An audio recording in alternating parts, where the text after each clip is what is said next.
Kehidupan komedian Kiwil berubah drastis setelah memutuskan berpoligami. Bahkan kini, Kiwil sudah digugat cerai oleh 3 mantan istrinya yakni Rohimah, Meggy Wulandari, dan juga Eva Bellissima.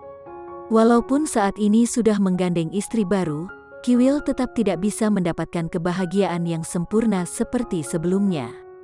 Hal ini dikutip dari YouTube Indosiar, Senin, tanggal 29 Maret tahun 2021.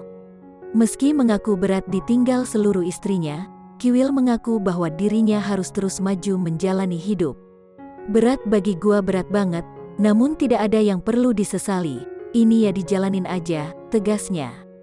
Hingga kini Kiwil masih terus berdamai dengan pikiran dan hatinya.